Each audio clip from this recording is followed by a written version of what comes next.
Hello friends, good evening.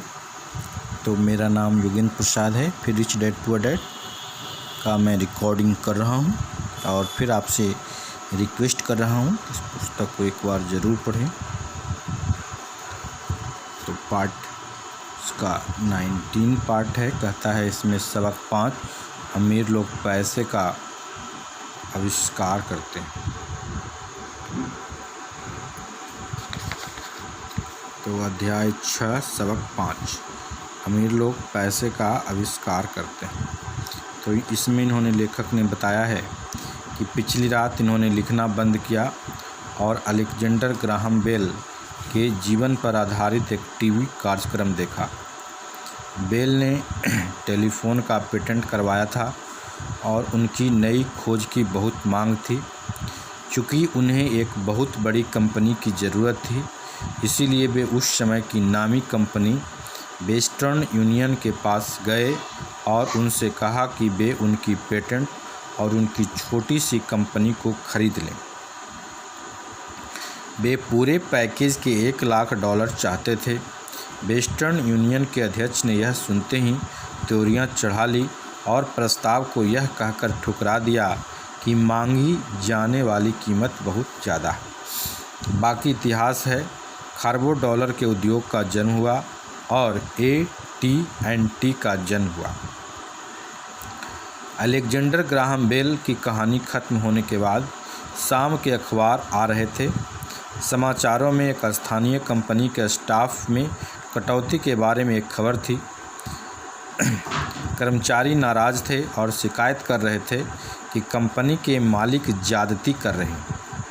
Factory के सामने एक 45 साल का नौकरी से निकाला गया मैनेजर अपने पत्नी और 2 बच्चों के साथ खड़ा था और सुरक्षा गार्डों से अंदर जाने की इजाज़त मांग रहा था ताकि वह मालिकों से वह विनती कर सके कि उसे नौकरी से ना निकाला जाए। उसने हाल ही में एक मकान खरीदा था और उसे डर था कि उसे मकान बेचना पड़ेगा। कैमरा उसके अनुनय विनय पर नज़रें गड़ाए हुए था और पूरी दुनिया इसे देख रही थी। यह कहने की ज़रूरत नहीं है कि इसने मेरा ध्यान खींच लिया। मैं 1984 से व्यावसायिक रूप से पढ़ा रहा हूँ और यह एक बहुत अच्छा अनुभव और पुरस्कार रहा। यह एक विचलित करने वाला काम भी है क्योंकि मैंने हज़ारों बच्चों को पढ़ाया है और मैंने सभी में एक बात देखी है जिसमें मैं भी शामिल हूँ। हमें बहुत ज़्यादा संभावनाएं होती हैं और हमें प्रकृति ने बहुत से उपहार दिए होते हैं, परंतु जो चीज़ हम सभी को पीछे धकेलती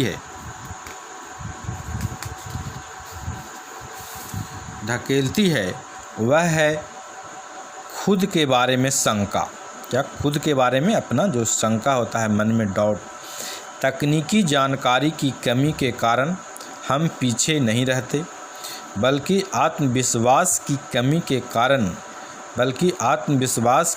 के कारण पीछे रहते हैं। कई लोगों पर इसका असर ज़्यादा होता है। एक बार हम स्कूल छोड़ देते हैं तो हम सभी जानते हैं कि कॉलेज डिग्री के होने या अच्छे नंबर आने का कोई ख़ास महत्व नहीं होता। कहता है कि जब कोई व्यक्ति जब स्कूल छोड़ देता है या कॉलेज छोड़ देता है तो कहता है कि हम सभी जानते हैं कि कॉलेज डिग्री के होने या अच्छे नंबर आने का कोई ख़ास महत्व नहीं होता। शैक्षणिक माहौल के बाहर असली ज़िंदगी में अच्छे नंबरों से ज़्यादा महत्वपूर्ण चीज़ की ज़रूरत होती है। इसमें गट्स, बहादुरी, चालाकी, साहस, निरंतरता और प्रतिभा, जोखिम लेने की क्षमता इत्यादि के नाम से पुकारा जाता है। यह तत्व, चाहे इसे किसी भी नाम से पुकारा जाए, कुल मिलाकर हमारे भविष्य पर स्कूल के नंबरों से ज़्यादा असर डालता है। तो ये कितना कहता है कि एक बार जब हम स्कूल छोड़ देते हैं तो हम सभी जानते हैं कि कॉलेज डिग्री के होने या अच्छे नंबर आने का कोई ख़ास महत्व नहीं होता। शैक्षणिक माहौल के बाहर असली ज़िंदगी में अच्छे नंबरों से ज़्यादा महत्वपूर्ण चीज़ की ज़रूरत होती है। वह है से गट्स, बहादुरी, चालाकी, साहस, निरंतरता, प्रतिभा, जोखिम लेने की क्षमता इत्यादि के नाम से पुकारा जाता है। यह तत्व चाहे इसे किसी भी नाम से पुकारा जाए, कुल मिलाकर हमारे भविष्य पर स्कूल के नंबरों से ज़्यादा असर डालता है। हम सभी के भीतर एक बहादुर, प्रतिभाशाली और जोखिम लेने वाला चरित्र मौजूद होता है, परंतु हम सभी के भीतर चरित्र का एक दूसरा पहलू भी होता है जो अपने घुटने टेक कर ज़रूरत पड़ने पर भीख भी मांग सकता है। मरीन कॉर्प्स के पायलट के रूप में वियतनाम में 1 साल रहने के बाद मुझे अपने भीतर छुपे इन दोनों चरित्रों के बारे में अंतरंग जानकारी मिली। दोनों में से किसी को भी बुरा नहीं कहा जा सकता, परंतु एक अध्यापक के रूप में मैंने यह जाना कि आदमी की प्रतिभा के सबसे बड़े दुश्मन हैं बहुत ज़्यादा डर और खुद की क्षमताओं के बारे में शंका। एक अध्यापक के रूप में मैंने जाना कि आदमी की प्रतिभा के सबसे बड़े दुश्मन हैं बहुत ज़्यादा डर और खुद की क्षमताओं के बारे में शंका। यह देखकर मुझे दुख होता था कि कई विद्यार्थी जवाब जानते थे, परंतु उनमें जवाब देने की हिम्मत नहीं थी। असली ज़िंदगी में स्मार्ट लोग आगे नहीं बढ़ पाते, बहादुर लोग आगे बढ़ जाते हैं। असली ज़िंदगी में स्मार्ट लोग आगे नहीं बढ़ पाते, बहादुर लोग आगे बढ़ जाते हैं। मेरे अपने अनुभव में आपके फाइनेंशियल जीनियस के लिए तकनीकी ज्ञान भी ज़रूरी है और साहस भी। अगर आपको बहुत ज़्यादा डर लगता है तो आपको प्रतिभा का दमन होता है। मेरी कक्षाओं में मैं विद्यार्थियों को बहुत प्रेरित करता हूं कि वे खतरे लेना सीखें, बहादुर बने और अपनी प्रतिभा के द्वारा अपने डर को ताकत और चतुराई में बदल लें। कुछ लोगों के लिए यह सिद्धांत काम करता है, जबकि कईयों को यह डरावना लगता है। मैंने यह भी जाना है कि ज़्यादातर लोग पैसे के बारे में बहुत सुरक्षित खेल खेलना पसंद करते हैं। मैंने ऐसे सवाल भी सुने हैं, जोखिम क्यों लिए जाएं? अपने फाइनेंशियल IQ को विकसित करने का झंझट क्यों उठाया जाए? मैं पैसे की समझ क्यों विकसित करूं? और मैं जवाब देता हूं, केवल इसलिए ताकि आपके पास ज़्यादा विकल्प हों। हमारे आगे बहुत बड़े परिवर्तन खड़े हुए हैं। जिस तरह मैंने इस अध्याय के रूप में युवा आविष्कारक अलेक्जेंडर ग्राहम बेल की कहानी बताई थी, आगे आने वाले सालों में उनकी तरह के कई और लोग होंगे। बिल गेट्स की तरह सैकड़ों लोग होंगे और दुनिया भर में हर साल माइक्रोसॉफ्ट जैसी बहुत सी अत्यधिक सफल कंपनियां बनेंगी और दिवालियेपन, कंपनी बंद होने, स्टाफ निकालने की बहुत सारी घटनाएं भी होगी। तो आपके फाइनेंशियल IQ विकसित करने के झंझट में क्यों पड़ना चाहिए? इसका जवाब कोई और नहीं दे सकता, आप खुद दे सकते हैं। परंतु मैं आपको बता सकता हूं कि मैं ऐसा क्यों करता हूं। मैं इसलिए ऐसा करता हूं क्योंकि आज का युग सबसे ज़्यादा रोमांचकारी युग है। मैं चाहता हूं कि मैं परिवर्तन से डरने के बजाय उसका स्वागत कर सकूं। मैं चाहता हूं कि मैं लाखों करोड़ों बनाने के बारे में रोमांचित रहूं, न कि सिर्फ अपनी तनख्वाह बढ़ने के बारे में। आज का युग सर्वाधिक रोमांचकारी समय है जो दुनिया के इतिहास में अभूतपूर्व है। कई पीढ़ियों के बाद लोग इस युग को याद करते हुए यह कहेंगे, यह कितना ज़्यादा रोमांचकारी रहा होगा। इसे पुराने की मौत और नए के जन्म का युग कहा जाएगा। इस युग में बहुत उथल पुथल थी और रोमांच भी था। तो अपने फाइनेंशियल IQ को विकसित करने का झंझट क्यों उठाया जाए? क्योंकि अगर आप ऐसा करते हैं तो आप ज़्यादा अमीर हो जाएंगे, और अगर आप ऐसा नहीं करते हैं तो आगे आने वाला समय आपके लिए डरावना होगा। उस समय आप बहादुरी से आगे बढ़ने वाले लोगों के लिए सफल होते देखेंगे और पुराने सिद्धांतों में जकड़े रहने वाले लोगों को असफल होते देखेंगे। 300 साल पहले ज़मीन ही संपत्ति थी, इसीलिए जिस आदमी के पास ज़मीन थी उसके पास संपत्ति थी। फिर फैक्ट्रियाँ आई, उत्पादन शुरू हुआ, अमेरिका ने अपना दबदबा बना लिया, उद्योगपति के पास संपत्ति आ गई। आज सूचना का युग है, इसीलिए जिस आदमी के पास जितनी ज़्यादा और जल्दी सूचना आ जाती है वह अमीर हो जाता है। समस्या यह है कि सूचना दुनिया भर में प्रकाश की गति से उड़ रही है। इस नई संपत्ति को सीमाओं और दायरों में नहीं बांधा जा सकता। जिस तरह ज़मीन और फैक्ट्रियों को बांधा जा सकता था, परिवर्तन ज़्यादा तेज और नाटकीय होंगे, नए करोड़पतियों की संख्या में नाटकीय बढ़ोतरी होगी। ऐसे भी लोग होंगे जो पीछे छूट जाएंगे। आज मैं बहुत सारे लोगों को संघर्ष करते देखता हूँ और प्रायः ज़्यादा कड़ी मेहनत करते देखता हूँ, और ऐसा सिर्फ इसलिए होता है क्योंकि वे पुराने विचारों को कस कर पकड़े रहते हैं। वे चाहते हैं कि चीज़ें उनके हिसाब से हो। वे परिवर्तन का विरोध करते हैं। मैं ऐसे लोगों को जानता हूँ जिनकी नौकरी छूट गई है, घर बिक गया है, और वे इसके लिए टेक्नोलॉजी या अर्थव्यवस्था या अपने बॉस को दोष देते हैं। दुर्भाग्य से उन्हें यह महसूस ही नहीं होता कि वे भी समस्या का कारण हो सकते हैं। पुराने विचार उनके सबसे बड़े विरोधी बन जाते हैं, और ऐसा इसलिए होता है क्योंकि वे यह जान ही नहीं पाते कि जो विचार पुराने ज़माने में संपत्ति था वह आज इसलिए नहीं है क्योंकि ज़माना आगे बढ़ चुका है। एक दोपहर में अपने द्वारा ईजाद किए गए बोर्ड गेम कैश फ्लो से शिक्षा दे रहा था। मेरा एक दोस्त किसी को अपने साथ लेकर आया था ताकि वह भी सीख सके। दोस्त का हाल में ही तलाक हुआ था। तलाक के मुकदमे में उसके हाथ बुरी तरह जल गए थे और वह अब कुछ जवाब ढूंढ रही थी। उसके मित्र को लगा कि शायद इस खेल से उसे कुछ सीखने को मिलेगा। इस खेल को इस तरह बनाया गया है ताकि लोग यह सीख सकें कि पैसा किस तरह काम करता है। खेलने के दौरान वे इनकम स्टेटमेंट और बैलेंस शीट के आपसी संबंध के बारे में सीखते हैं। वे सीखते हैं कि किस तरह दोनों के बीच कैश का फ्लो होता है, किस तरह पैसे की राह में आपको अपनी संपत्ति वाले कॉलम से निकलने वाले मासिक कैश फ्लो को बढ़ाना होता है ताकि यह आपके मासिक खर्च से ज़्यादा हो जाए।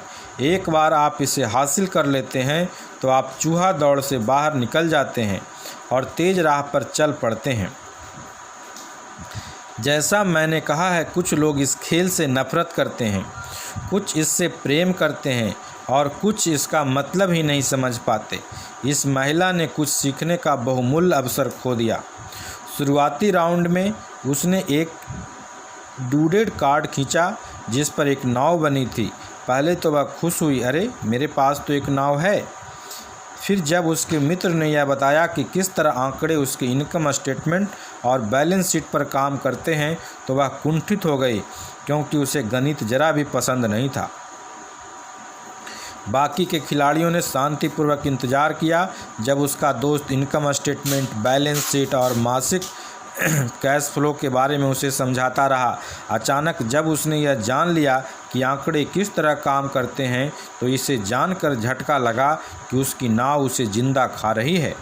बाद में वह डाउन साइज हो गई, उसे एक बच्चा भी हो गया। यह उसके लिए एक भयानक खेल साबित हुआ। कक्षा के बाद उसका दोस्त आया और उसने मुझे बताया कि वह बहुत विचलित है। वह कक्षा में निवेश के बारे में सीखने के लिए आई थी और उसे वह बहुत मूर्खतापूर्ण लगा था कि इतने बेकार खेल को इतने ज़्यादा समय बर्बाद किया जाए।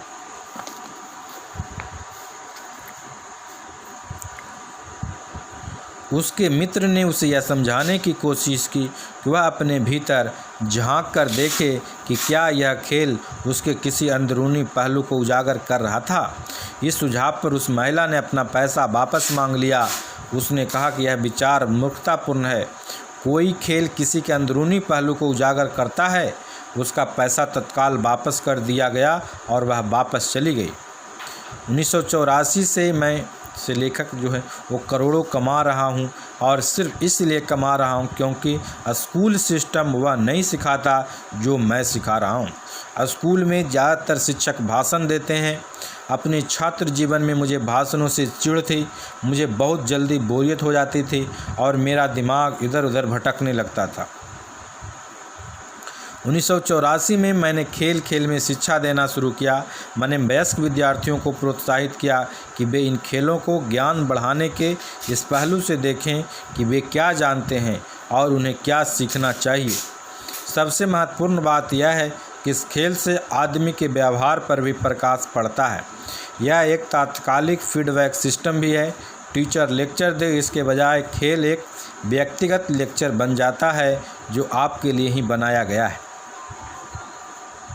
उस महिला के मित्र ने बाद में मुझे पूरी बात बताने के लिए फ़ोन किया।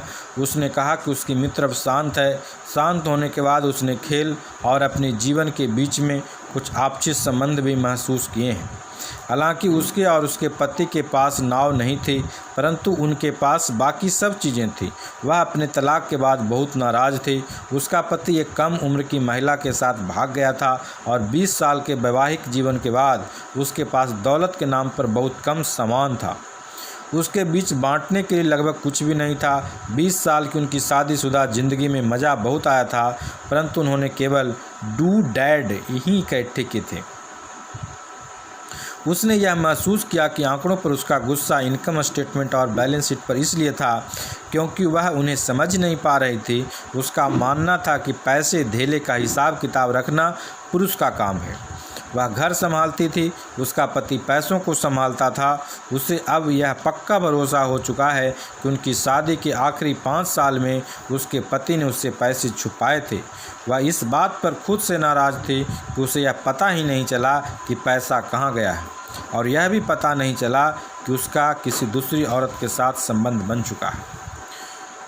बोर्ड गेम की तरह दुनिया भी तत्काल फीडबैक देती है। अगर हम उसका ध्यान दें तो हम ज़्यादा सीख सकते हैं। कुछ समय पहले की बात है,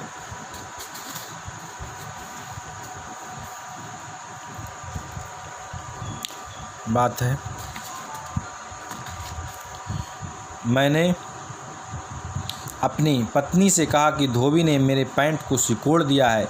मेरी पत्नी उसमें जो लेके धीमे से मुस्कुराई और उसने मेरे पैंट में उंगली गड़ाते हुए मुझे बताया, पैंट नहीं सिकुड़ा है बल्कि कोई और चीज़ फैल गई है। कैश फ्लो नामक यह खेल हर खिलाड़ी के व्यक्तिगत फीडबैक देने के हिसाब से तैयार किया गया है। इसका लक्ष्य आपको विकल्प प्रदान करता है। अगर आप 9 वाला कार्ड डालते हैं तो यह आपको कर्ज में डाल देता है। तो सवाल यह उठता है कि अब आप क्या कर सकते हैं? आपके पास कितने फाइनेंशियल विकल्प मौजूद है? यही खेल का लक्ष्य है, खिलाड़ियों को सोचना सिखाना ताकि वे नए और बहुत से फाइनेंशियल विकल्प बना सकें। पता है कि मैंने 1000 से ज़्यादा लोगों को यह खेल खेलते देखा है। वे लोग जो इस खेल को चूहा दौड़ से सबसे जल्दी निकल जाते हैं, उन्हें अंकों की समझ होती है, उनके पास रचनात्मक फाइनेंशियल दिमाग होता है। वे बहुत से फाइनेंशियल विकल्पों को देख सकते हैं।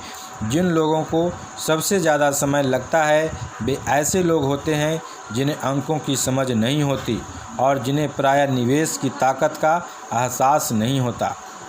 अमीर लोग प्रायः रचनात्मक होते हैं और सोच समझकर खतरे उठाते हैं। कैश फ्लो खेलने वाले कई ऐसे भी लोग होते हैं जो इस खेल में बहुत सा पैसा तो कमा लेते हैं, परंतु उन्हें यह नहीं पता होता कि वे इस पैसे का क्या करें। उनमें ज़्यादातर असली ज़िंदगी में भी आर्थिक रूप से सफल नहीं होते। हर कोई उनसे आगे निकल जाता है। इस तथ्य के बावजूद कि उनके पास पैसा होता है, यही असली ज़िंदगी में भी होता है।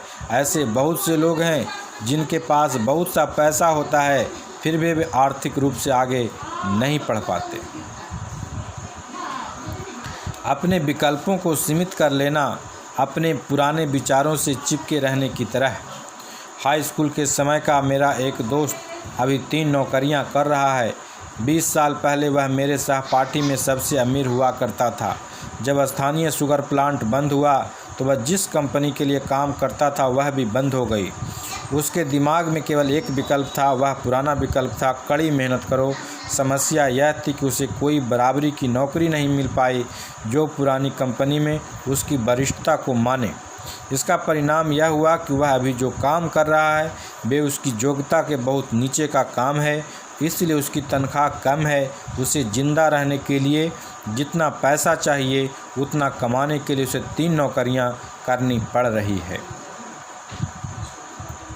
तो कहता है कि मैंने कैश फ्लो खेलने वाले लोगों को यह शिकायत करते सुना है कि सही मौका देने वाले कार्ड उनके पास नहीं आ रहे हैं, इसीलिए वे जहां के तहां बैठे रहते हैं। और मैं ऐसे लोगों को जानता हूं जो असली ज़िंदगी में भी ऐसा करते हैं, वे बैठकर सही मौके के आने का इंतज़ार करते रहते हैं। ओके।